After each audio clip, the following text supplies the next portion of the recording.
nanti dakwaannya akan dibuat secara subsidiar. Jadi ada macam-macam atau bentuk-bentuk dakwaan itu, Bang. Sebentar sebelum itu, Prof. Pasal 340 itu isinya apa ya? Nah, pasal 340 itu disebut sebagai pembunuhan berencana. Yang sesungguhnya itu konsepnya adalah pembunuhan yang dipikirkan terlebih dahulu. Pembunuhan yang difikirkan terlebih dahulu. Bukan spontan gitu. Bukan spontan. Kalau yang 338 itu pembunuhan spontan. Okay. Nah, jadi mengistilahkannya di Indonesia itu pembunuhan berencana. Itu ada konsepnya yang harus dipenuhi. Kalau perbuatan seseorang itu masuk pada kategori tindak pidana pembunuhan berencana. Jadi ada konsep-konsep syarat-syarat maksud saya yang harus dipenuhi.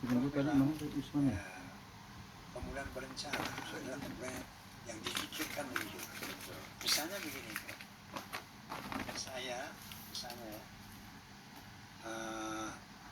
ditabrak, atau jangan saya nggak mau ditabrak. Misalnya ada orang ditabrak motor, ya, ditabrak motor, terus itu motor lari, wah gue bunuh juga nih, dia kejar tuh motor. Misalnya itu berencana nggak? Nah, itu masuk pada spontan itu. 338. Iya. Kalau misalnya dipikirkan dulu, mau bunuh juga. Nah, ada jedanya. Jadi ada waktu yang sedemikian rupa yang harus menjadi penghitungan dari hakim nanti di dalam memutus. Misalnya orang yang sudah pusing atau punya dendam 20 tahun tapi nggak pernah jumpa. Ketika jumpa terus timbul niat untuk membunuh itu. Seketika dibunuh. Nah, itu bukan pembunuhan berencana. Meskipun dia dendamnya sudah 20 tahun. Dipikirkan terlebih dahulu itu memang ada pikiran yang dengan tenang. Ya bagaimana saya mau membunuh caranya, misalnya, iya, termasuk caranya. Maka di situ ada rencana-rencana.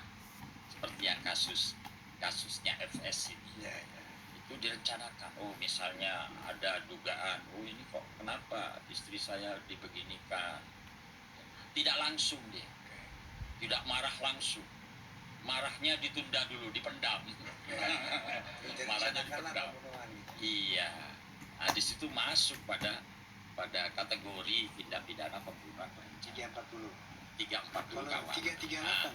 Subsidiar kalau suatu sangkaan atau dakwaan itu dibuat secara subsidiar, nah, berarti itu pasti ada yang primer. Primernya ini 340. Nah, nanti ini harus dibuktikan terlebih dahulu. Di pengadilan nanti. 340 ini yang harus dibuktikan lebih dahulu. Ketika ini tidak terbukti, masuk 338. Baru 338-nya dibuktikan. Nah, ketika 340-nya terbukti, maka 338 tidak perlu dibuktikan lagi. Itu namanya subsidiar. Kalau junto itu ada hubungannya. Artinya kalau dijuntukan pada pasal 55, berarti di sini ada penyertaan, ada dynamic bahasa Belandanya. Join kira-kira gitu ya. Ada pelaku penyerta. Itu pelakunya lebih dari satu. Jadi entah 2, entah 3 sampai beberapa. Itu pasti dijuntukan pada pasal 55 KUHP. Entah ke ayat 1 ke 2 atau ayat 1 ke 1 KUHP. Nah, itu beda-beda nanti itu. 55 ayat 1 ke 1 KUHP, ada 55 ayat 1 ke 2 KUHP. Nah, itu di situ ada ajaran umum tentang turut serta yang digagas oleh Profesor von Feuerbach, pakar hukum pidana Jerman pada abad 17. Jadi dulu abad 17 itu hukum pidana kita ini tidak pernah mempersoalkan berapa orang yang melakukan tindak pidana. Yang penting ada yang bertanggung jawab. Dulu itu begitu.